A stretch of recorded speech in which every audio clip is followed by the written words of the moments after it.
매일 아침 꼭 챙겨야 할 뉴스 딱 3개만 골라서 깊게 들여다봅니다. 뉴스 3개 시간인데요. 오마이뉴스의 곽우신 기자 모셨습니다. 어서 오세요. 네, 안녕하세요. 박지훈 변호사 모셨습니다. 어서 오세요. 안녕하세요. 네, 자 오늘 첫 소식 가볼까요? 네, 류호정 정의당 의원이 삼성전자에서 대관 업무를 하는 간부가 국회 출입 기자로 등록해서 국회를 수시로 출입한 사실을 폭로했습니다.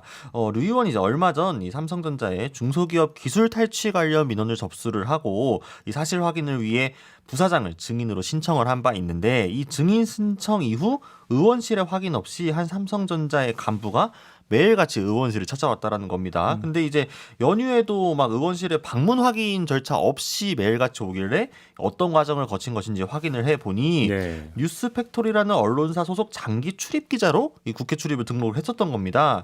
그래서 이제 국회 관계자 말에 따르면 이 1년 단위로 갱신하는 장기 등록 기자의 경우 문화체육관광부가 인정하는 인터넷 신문의 경우 모두 가능하다라면서 여기에 해당되기 때문에 등록 기자로 인정했다라고 설명을 했습니다. 네. 근데 해당 언론사를 보면은 지난 5월 이후로 정치 기사는 아예 올라오지 않고 있었고요. 해당 임원도 실제로 기자 활동을 했는지는 확인이 안 됩니다. 홈페이지도 지금 접속이 안 되고 있고요. 또 YTN이 등록된 주소를 직접 가봤더니 생선구이집이었다고 합니다. 이 언론사. 그래서 현재 기자 등록은 취소가 된 상황이고 국회는 제도 개선을 하겠다고 했지만 좀 이제 앞으로 상당한 좀 여파가 있을 것으로 보이게 됩니다. 아니 뭐 해당 임원이 실제로 기자 활동을 했는지는 논할 이유도 없는 게 이중취업 금지 가면 안 되죠, 임원이. 왜 해당이 되는 거잖아요. 예, 그래서 그다음에 그러면 삼성이 임원이 다른 데 가서 기자 활동하고 있으면 그냥 둡니까? 가만 안 놔두죠. 제가 볼 때 이건 논할 이유도 없을 네. 것 같고요. 결국은 아무튼 삼성전자 임원이 그럼에도 불구하고 기자증을 가지고 했다라는 건 참 듣다 처음 들어보는 일인데. 개인적 일탈일지 아니면 좀 이 대관 업무라는 게 사실은 참 정말 밀접하게 의원이나 뭐 정치권하고 만나야 되는 거거든요. 저는 옛날에 대관 업무로 해서 처음에 예. 웃자고 오는 얘기가 실제로 장소 빌려주는 업무 담당자. 네, 진짜로. 네. 저는 처음에 그게 아니더라고요. 그러니까 관하고 뭐 관을 상대하는 하는 업무, 업무죠. 그죠? 대관 국회 대관 정부나 뭐 국회 그렇죠. 이런 데를 상대하는 업무. 네, 맞습니다. 그게 사실은 네. 그게 기업도 있고 뭐 정부도 대관 업무라고 표현을 합니다. 예컨대 국회만 담당하는 공무원들도 있는 거거든요. 네. 근데 그 사람들은 밀접하게 접촉을 좀 해야 되니까 뭔가 빨리 출입하고 이거 필요하긴 한데 그럼에도 불구하고 이렇게 기자로 등록해서 한다는 거는 저도 정말 처음 들어보는 얘기거든요. 이게 보통 일반적으로 국회의원실에 어떤 용무가 있을 경우에는 이제 그 국회의원회관으로 그렇죠. 와서 이제 신분증을 맡기고 그 목적을 밝히고 해당 의원실에 또 확인 전화도 갑니다. 그래서 약속이 된 건지 혹은 뭐 약속이 안 돼 있다고 하더라도 이런 방문이 있는데 만날 것인지 이런 확인 절차를 거쳐서 이제 들어가게 되어 있는데 이제 기자증 출입 기자증도 그렇고요. 아니면 뭐 그 직원으로 등록돼 있거나 하게 되는 경우에는 이런 절차 없이 그냥 찍으면 들어갈 수 있기 때문에 예전에는 이제 각 의원실에서 친한 의원실들이 이 입법보조원으로 등록을 해주는 식으로 약간 이런 편법식으로 많이 활용이 돼가지고 논란이 이미 있었었거든요. 그래서 그때 막 뭐 누구의 친척 혹은 어디 기업 담당자를 누구로 등록해줬네. 그래서 여러 번 언론에서 문제 제기가 돼가지고 이 부분은 조금 좀 빡빡하게 정리가 된 편이었습니다. 근데 이제 이런 식으로 언론사로 해서 기자 등록을 할 정도의 이거는 진짜 요새 말로 신박한 진짜 아이디어가 아니었나. 삼성전자는 물론 물의를 일으킨 데 대해 진심으로 사과드린다라고 했지만 이게 그래서 삼성전자가 알고 한 건지 아니면 개인의 일탈인지 이게 2016년부터 등록돼 있었다라고 하거든요. 삼성전자는 저는 좀 관계가 뭐 크지 않을 거라고 생각이 듭니다. 그냥 이 개인적 일탈일 가능성도 있고 또 이 개인 말고도 다른 기업에 대관하는 그런 업무를 수행한 사람들이 유사한 뭐 기자로 등록했든 아니, 뭐 근데 하지 않을까 생각이 드는데요. 삼성전자와 그렇게 뭐 큰 연관이 있을까라고 이야기하는 것도 제가 좀 뭐한 게 아니 임원인 거 확인이 됐다면서요. 네. 근데 수시로 들락거리는데 그러면 그 삼성전자 업무와 상관이 없으면 회사에서 그걸 그냥 둡니까? 그렇죠. 제가 볼 때는 오히려 어떤 회사의 명을 받아서 했을 가능성이 더 높다고 봐야 되는 거 아닌가요? 상식적으로. 뭐 그 부분 또 확인이 돼야 되겠죠. 그러니까 이분이 새누리당 당직자 전직 당직자였다고 하니까 오랫동안 활동을 했다고 하니까 이 국회 시스템에 대한 이해가 있어서 이런 아이디어를 낸 게 아닌가 이렇게 추측을 좀 해볼 수 있을 것 같습니다. 문제의 본질은 그러니까 어떻게 기자증까지 이용해서 이러냐 이제 그 곽우신 기자는 신박하다고 표현했지만 제가 볼 땐 희한하다 내지 엽기적이다. 말도 안 되는 이게 거죠. 좀 더 맞을 것 네. 같은데 아무튼 이것도 중요하지만 더 중요한 것은 삼성전자 임원이 수시로 의원실을 들락거리면서 무언가를 이야기하려고 했다라고 그렇죠. 하는 것이 사실은 본질 아니겠습니까? 그리고 이거는 삼성전자로만 한정이 되는 이야기도 아니고, 네, 맞습니다. 그러니까 대관 담당자를 둘 정도의 상당한 규모의 기업이라고 하면 다 그런다라는 것은 사실은 여의도에서 다 아는 사실이잖아요. 네. 물론 기자증을 썼다는 얘기는 네, 아니고 그렇죠. 대관 어떤 담당자를 두고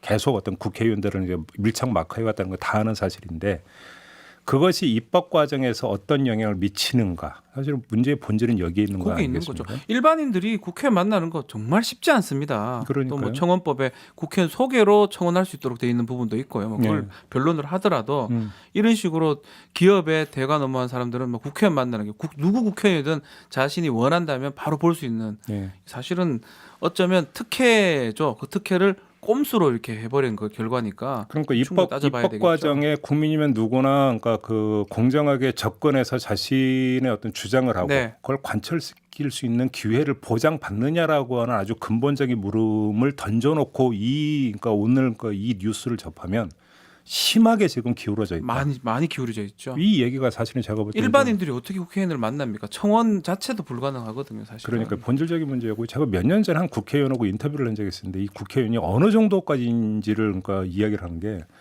뭐 기업은 이야기 안 하겠는데 네. 하도 그러니까 연락이 와서 나중에는 그러니까 딱 잘랐대요. 완전히 딱 잘랐더니 며칠 뒤에 네. 먼 친척으로부터 연락이 오더래요. 그 사람이 어떻게 친척 관계까지 파악해서 친척한테 가서 해고. 그래서 친척이 모 기업의 사람이 찾아왔는데 그 좀 어떻게 좀 안 되겠느냐, 이런 식으로 연락이 오더라는 거예요. 이 정도로 집요하다. 네. 이제 그 얘기를 하더라고요. 그럼 정말 힘들다. 그렇죠. 그것이. 그다음에 이게 뭐 일회성 한 번이면 모르겠는데 이게 계속 지속적으로 반복이 되다 보면 어느 순간에 익숙해져 버린다. 맞습니다. 이렇게 자기 고백을 한 적이 있었어요. 이게 로비 아닌 로비가 되는 거고요. 바로 그거죠. 입법 활동을 하잖아요, 국회의원이. 하면서 영향을 끼칠 수 있다는 거. 오늘 이번에도 그거거든요. 사실 국정감사에서 증인을 부르려 하는데 그거 막으려고 지금 간 거잖아요. 네. 어쩌면 보면. 그러니까 실제로 국회 국정감사 증인 신청이 철회가 됐습니다. 여야가 철회하기로 합의를 했는데 이 과정에서 이제 류호정 의원이 신청한 건지 류호정 의원에게는 별로 이야기 없었다고 하는 걸 보면 네. 이분이 다 다녔겠죠. 그렇죠. 류호정 의원만 간 게 아니라 다 다녔겠죠. 한자중기 다른 의원들 찾아다니면서 이야기를 했고 결국 그게 일종의 짬짬이가 돼가지고 결국 철회까지 이어진 게 아니냐라는 어떤 합리적 추론이 가능한 상황이 된 그러니까요. 거죠. 사실은 한번 기회 봐서 전면적으로 한번 들여다봐야 되는 게, 국회의원들을 상대로 한 어떤 그 대권 업무가 네. 어떻게 지금 펼쳐지는지 그 실상을 한번 들여다볼 필요는 분명히 있습니다. 이건 상당히 이 정치 영역에 속했는데도 거의 그러니까 드러나지 않았고 별로 이야기가 되지 않았지만 사실은 아주 큰 영향을 미칠 수 있는 부분이기 때문에 이걸 한번 정색하고 언제 한 번은 좀 짚어봐야 되는 문제다.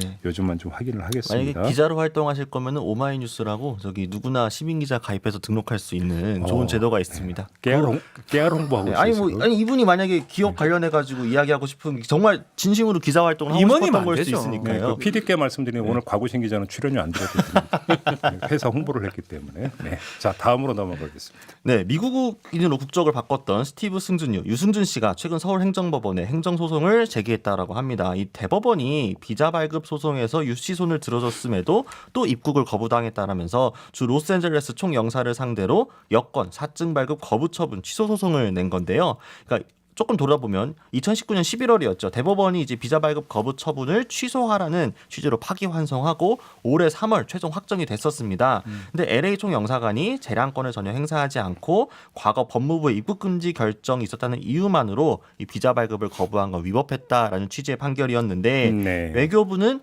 이번에 비자 발급 거부도 이 적법적 절차였다라고 해명을 하고 있습니다. 그러니까 이제 재외동포 체류 자격 F4 이 사증 발급을 신청을 했고 법무부 장관으로부터 이 권한을 위임받은 주 LA 총영사가 종합적으로 검토하여 적법한 재량권을 행사한 것이다라고 이야기를 한 건데요. 예. 그러니까 무조건 사증 발급이 아니라 행정적 재량권에 속한다라는 이야기였습니다. 그래서 사실상 좀 행정 당국하고 뭐 유승준 씨 측과의 뭐 감정 싸움 사실상 이런 거 아니냐 뭐 이런 지적도 나옵니다. 근데 이건 사실은 계속적으로 했던 얘기입니다. 행정소송의 본질이 그겁니다. 적법 절차를 지키지 않았기 때문에 그 처분이 잘못됐다라는 거거든요. 네. 그럼 절차를 지키고 다시 거부할 수도 있는 거예요. 그렇죠. 우리도 이제 뭐 다른 나라 그 비자 발급을 받으려면 면회 네. 면회가 면접 같은 거 하거든요. 면접하고 거부당하는 경우도 있잖아요. 그렇죠. 그때 이 대법원에서 이렇게 유승준 씨 손을 들어준 게 면접 정도는 해줘야 되는데 그것도 안 하고 예전에 했던 거를 기준으로 했는 거 아니냐. 그 부분이 잘못됐다라는 거거든요. 그래서 저는 그 총영사관의 그 비자 발급 거부에 대해서 더 이상 이야기할 필요도 없다고 보는 게 또 거기에는 어떤 국민 정서라고 그렇죠. 하는 것들이 당연히 고려가 될 수밖에 없는 거고 저는 그런 점에서 그러니까 왜 그랬는지는 좀 이해가 되는데 이해가 안 되는 건 유승준 씨인데요. 왜 이렇게 못 그러니까 왜 이렇게 들어오려고 하는 걸까요? 그러니까 왜 이게- 발급받으려고 하는 걸까요? 이게 뭐 저는 그냥 법적인 측면만 좀 얘기를 하겠습니다. 병역법상에 38세가 지나가면 만 38세 지나가면 병역을 완전 소멸해 버립니다. 네. 그때부터 또 시도를 했었어요. 예. 우연찮게 유승준 씨가 계속 국내에 들어오려고 했었고 지금은 5년 지났기 때문에 나이가 꽤 지났죠. 그리고 비자가 여러 가지 비자가 있는데 F4 비자를 우리가 좀 봐야 됩니다. 이 F4 비자가 뭐냐면 재외 동포에 주는 비자고 영리 활동을 국내에서 할 수 있도록 돼 있어요. 네. 다른 비자를 발급받을 수 있거든요. 굳이 병역 활동이 종료된 시점에서 F4 비자로 들어오려 하는 부분, 이 부분을 우리가 좀 눈여겨 봐야 될 것 아니 같아요. 그러니까 본인이 그러니까 그래서 F4 비자를 받아서 들어와서 국내에서 이래서 다시 연예 활동을 네. 한다. 뭐 생각은 자유니까 할 수는 있는데 성공할 수 있다고 확신을 하는 건가요? 그거는 뭐 정확히 알 수가 없습니다. 어쨌든 우리 정서상으로는 다른 비자로 관광 비자로 많이 온다면 그거는 받아들일 가능성도 있거든요. 굳이 영리 활동하는 비자를 받아가지고 병역 끝난 상황에서 하는 게 맞냐? 또 본인이 어떤 유튜브 영상 같은 거 만들어가지고 뭐 무릎 꿇다가 또 걸리기도 해요. 또 욕하다가 그렇죠. 잘하든가. 맞죠. 네, 그랬었죠. 예, 그런 부분들이 국민 정서에 맞지 않고요. 뭐 대법원이 뭐 법원이 국민 정서 전혀 안 보지는 않지만 어쨌든 법적인 것도 맞지 않기 때문에 네. 결론은 저는 계속 이래 될 걸로 보입니다. 그러니까 사실상 이제 유승준 씨 입장에서는 물론 이제 예전에 본인이 한국 혈통을 가지고 있기 때문에 아이와 가족을 봐서라도 좀 이렇게 했으면 안 되겠다고 생각했다라고 이야기는 했는데 방금 말씀해 주신 것처럼 그러니까 왜 굳이 그 처음에 신청을 한 시기도 그렇고 지금 그 신청하는 절차라든가 비자의 종류 같은 것도 좀 의구심이 들 수 있는 그러니까 좀 이전까지 그 유승준 씨가 2002년도에 이렇게 하고 나서 되게 오랜 세월이 있었잖아요. 그럼 그 시간 동안 사실 여러 번의 기회가 있었음에도 불구하고 왜 국민 정서가 이렇게 좋지 않을까? 왜 여전히 유승준 씨에 대해서 닫힌 여론이 많을까 생각을 해보면 그거는 본인이 사실 좀 풀어야 되는 문제들이 많거든요. 단순히 이제 뭐 SNS나 온라인을 통해 가지고 뭐 이렇게 방송을 해서 뭐 무릎을 뭐 꿇고 뭐 해줘도 그게 진심인가? 그리고 끝나면서 뭐 이렇게 욕설 뭐 이렇게 약간 잘 비슷하게 막 꼴등가요, 그거 섞이기도 돌리고 하고, 그러니까 결과적으로 본인이 본인의 진정성에 대해서 제대로 이야기해주지 않고 단순히 왜 받아주지 않느냐라고만 이야기하는 거는 조금 순서가 잘못되지 않았을까. 오히려 이제 유승준 씨 팬클럽 같은 경우에는 예전부터 봉사활동도 되게 많이 하고 사회 기부도 많이 하고 하는 식으로 좀 오히려 팬들은 유승준 씨에 대한 인식을 좀 어떻게든 해보려고 열심히 되게 오랫동안 고생하고 있거든요. 아, 근데 지금도 팬클럽 있어요? 일부 지지하는 분들은 항상 있습니다. 있는데 이제 그럼에도 불구하고 오히려 당사자인 전 연예인 자체가 이런 식으로 행동하시는 게 물론 이제 이 절차가 행정소송이 들어가기까지 이렇게 이미 18년 전 일을 지금까지 자꾸 이렇게 하는 게 일종의 괘씸죄 아니냐 뭐 이런 논란도 있을 수 있겠습니다만 조금 무한 궤도가 될 거예요. 이렇게 하면 또 대법원에 가면 또 몇 년 걸리고요. 또 그래가지고 혹시 유승준 씨가 이긴다 하더라도 또 다른 이유로 거부할 수 있고요. 그러니까 아무튼 만약에 감정 싸움이 여기에 깔려 있다면 그러니까 별로 그 생산적이지 않다는 이 감정 말씀드리고, 싸움이죠. 왜냐하면 법률가라면 조언을 하거든요. 이거 안 하는 게 맞다라고. 그다음에 정말로 대한민국을 사랑해서라면 거꾸로 한번 이민 신청을 해보시라. 그러면 어떻게 될지. 아유, 왜요? 신박한 아이디어입니다. 괜찮습니다. 네, 감탄하신 거죠? 예, 네. 놀랐습니다. 네, 우리 당국은 또 이렇게 좀 판단 잣대가 또 달라질 수가 있습니다. 그럼 달라질 수 있죠. 네. 자, 마지막 뉴스로 넘어가죠. 네, 김영훈 고려대학교 의료원장을 비롯해서 주요 대학교 병원장들이 오늘 정부 서울청사 본관에서 의대생들의 국시 미응시에 대한 사과 성명을 발표할 예정이라고 합니다. 의대 교수진들이 이 의사 국시 재응시를 고려해달라는 요구 등이 뭐 예전부터 나오긴 했습니다만 아예 의대생을 대신해 직접 사과에 나선 건데요. 사과 성명을 발표한 뒤에 국민권익위원장과 면담을 하고 이 재응시 기회를 달라고 요구할 계획이라고 합니다. 지난 8일부터 시작한 올해 국시는 오는 11월 10일 종료될 예정이고 응시율은 약 14%인 상황입니다.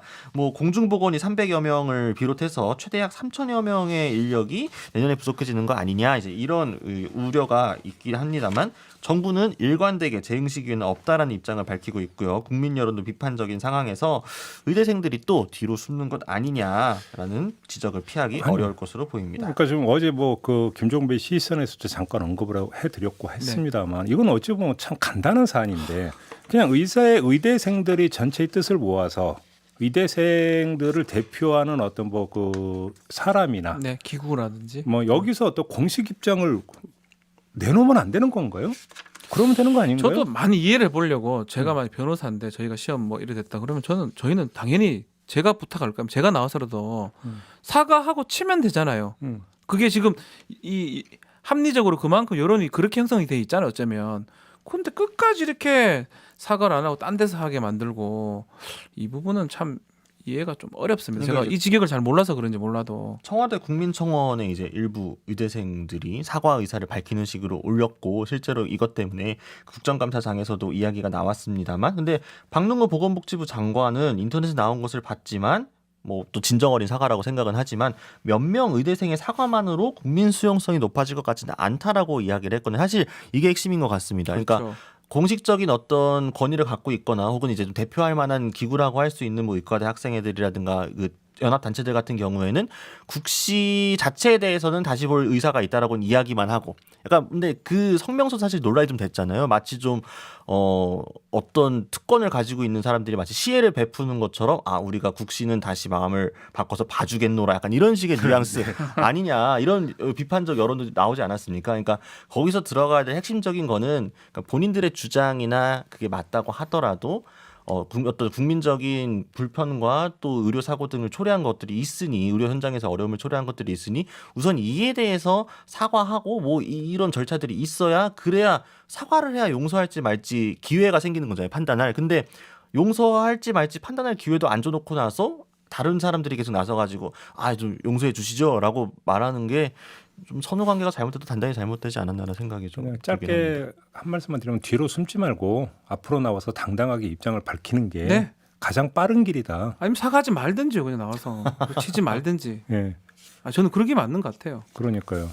뭐 지금 예를 들어서 뭐 오늘 병원장들이 한다고 그러고 이제 그 전에 또 의과대학 뭐 학장들 뭐 이런 사람들이 또 국민권익위원회 찾았고 저는 그분들이 뭐 그런 건 충분히 그럴 수 있다고 생각을 해요. 제자들이잖아요. 네, 제자들이니까요. 제자들이니까 어떤 뭐 스승된 입장에서 뭐 저는 오히려 그게 도리일 수 있다. 그래서 그분들에 대해서 뭐라고 이야기하고 싶은 생각은 전혀 없는데 당사자는 그분들이 아니라 의대생들이잖아요. 스승들을 봐서라도 결단을 내려주는 게 맞지요. 그러니까 결자 해지라고 네. 그거 딱 그 말이 이제 딱 맞는 거 아니겠습니까? 그잖아요.